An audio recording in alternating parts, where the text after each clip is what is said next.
So after pawn to e4, you still want to play e5, but the problem is you don't know whether white is going to play the bishop's opening, the Italian game, the center game, the Maroczy bind, the Ruy Lopez. I mean, quite a number of openings, right? But wait, before you skip this video, here is the greatest solution that I have for you guys, especially beginners and intermediate level players. And well, even advanced players, because grandmasters also play the defense that I'm about to recommend to you guys. This video will be full of traps, you guys, and this will be kind of a new defense to most of you guys. So stay tuned and watch up to the end. So the move that I recommend is not pawn to d6, the Pirc defense or the King's Indian defense, but you are still going to play pawn to d6 on the first move. As if you want to play the Pirc, you will see your opponents playing pawn to d4. They think we want to play any of these highlighted moves, but here comes knight d7, which introduces a whole new defense against pawn to e4. This is called the rat defense. Rat, or just call it the Anto defense. The top played moves for white are knight to f3, that's one, knight c3, the second top played move, followed by pawn to c4, and sometimes you may see them playing pawn to f4 from here. So let's start with the most trappiest line, pawn to f4. This seems to be somewhat challenging, but in reality it should be the most simplest. Why? Well, I recommend you just go pawn to e5. Simplify the position to make it open, give it a chance. E.g., f takes e5 is a positional mistake due to our signature move queen h4 check, and we'll end up winning white's rook on h1. For example, if queen e2, we can simply take that free rook on h1. And here it looks like e takes d6, a discovery check, will make our position become worse, but we can just simply go bishop e7. What a cheeky move. The problem with king d8 after e takes d6 check was that white was simply going to take our c7 pawn with check, and after king takes c7, bishop f4 check was going to bring white back into the game. And that's why in this position we don't mind giving up our dark squared bishop. So if white takes, now this pawn becomes our shield. This is our defender, okay? We can safely capture the knight on g1, and even if bishop e3 comes, I mean, what are we doing? The light squared bishop can't come here. It is pinned to the king, not to mention that we can always take the h2 pawn given a chance. So that's what may happen after e takes d6 and d takes e7. Let's look at something else. Let's say instead of d takes e7, what if white plays knight to f3 here in an effort to try and trap our queen? Well, here we just simply capture this pawn here. And after king d2, we go knight df6. Paving way for our light squared bishop, and we also have ideas of putting our knight here. For example, if bishop g2, we can always go knight e4 check. If queen takes, the light squared bishop falls. And if king d3, we go queen takes c1, we take the other bishop. Things are bad for white here. If queen takes knight, we can always take the b2 pawn and win the rook on a1. So again, knight to f3 doesn't work. We just simply take the pawn on d6.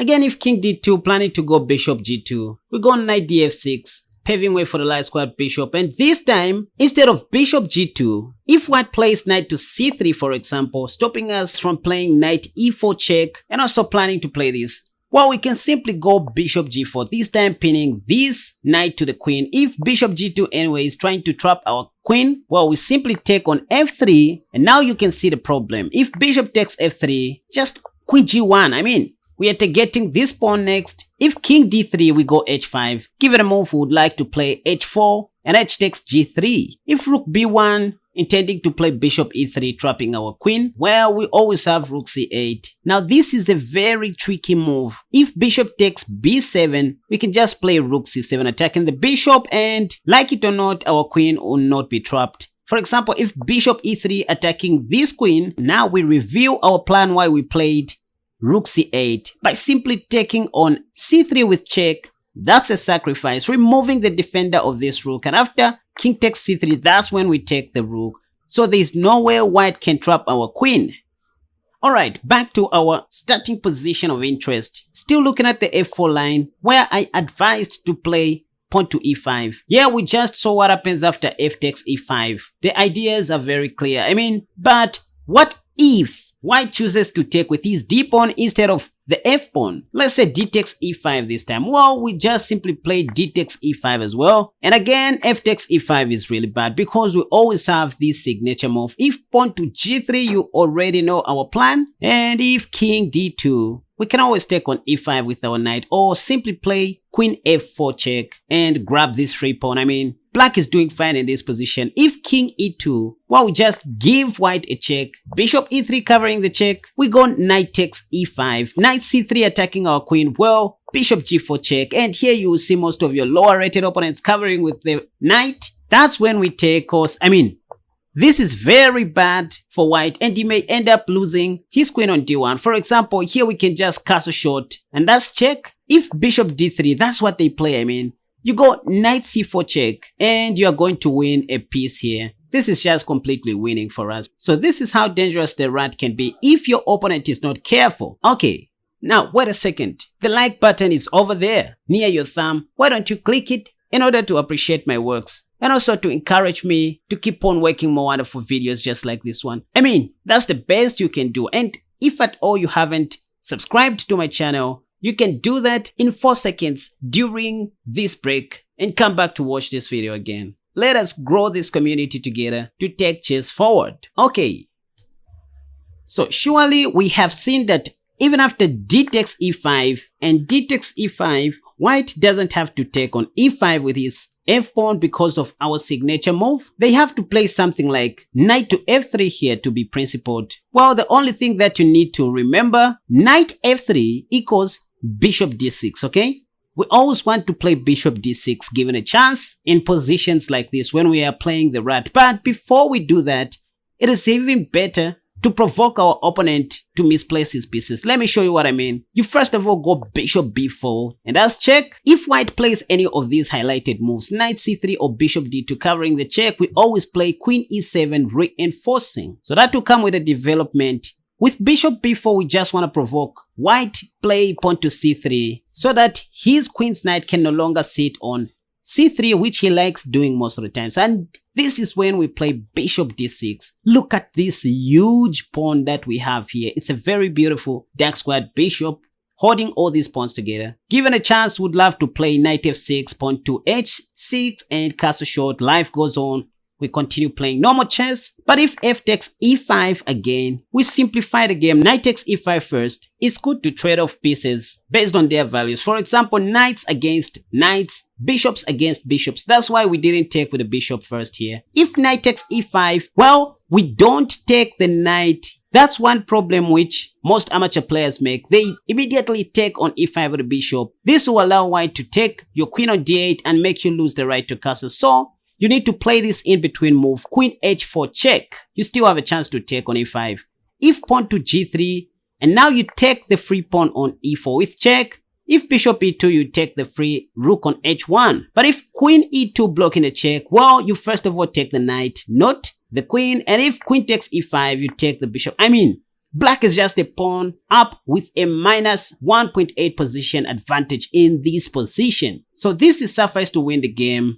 Alright, so once again, this was all in the pawn to f4 line. On move number 3, white may also play pawn to c4 in this position. Well, pawn to c4 can still be met with pawn to e5 immediately, but a more principled move here is knight gf6 attacking the e4 pawn. So white has to defend it, otherwise pawn to e5 doesn't work. Just to tell you, we're just going to win a free pawn and life will be easy for us. So after knight gf6, white has to play knight c3. Knight c3 to defend his pawn on e4. And this is when we go pawn to e5. It's just a matter of changing our move order. If pawn to d5, well, this would be more like an improved version of the King's Indian defense or the Pirc. We always want to plant our queen's knight on this juicy square. We first of all play pawn to f5 so that white does not attack our knight on c5, okay? So that's one secret you need to remember, you guys. So given a chance, play this move and continue with your plans. No memorization of moves here. Move order doesn't matter. Alright, but in this position, you can still go knight c5. I mean, pawn to b4 here doesn't work because we are going to win a pawn. And if bishop d3 defending this pawn, we are just going to take that bishop. So they have to play something solid they like playing pawn to f3, which is the top played move in the Masters database, by the way. So that's when we can play a5 to stop b4. If they play bishop e3 attacking our knight, well, we just play pawn to b6. We don't mind doubling up our pawns like this. This kind of structure is only good for black, okay? If we want, we can even fianchetto our bishop and castle short. This would be a very good improved King's Indian defense. And by the way, if pawn to h4, we can go knight h5 here. g4, what are we doing? Knight e2, we don't mind giving up on knight for a better attacking opportunity. Bishop takes h4 is check, by the way. The king must move, and that's when we win white's knight. If queen d2, trying to capture our pawn, well, if we want to play positional chess, we can just retreat our bishop to f6 and plant it maybe on e5, but I like playing bishop g3 here. And next I'm going to play queen g5 and pawn to h5. Life goes on.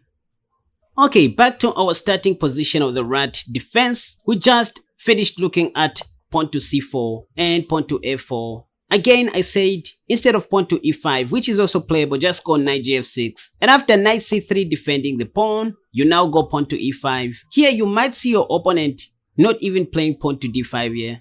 Instead, leave the tension on the center and play other moves such as knight to f3. So they are delaying to take, and they are also delaying to play pawn to d5.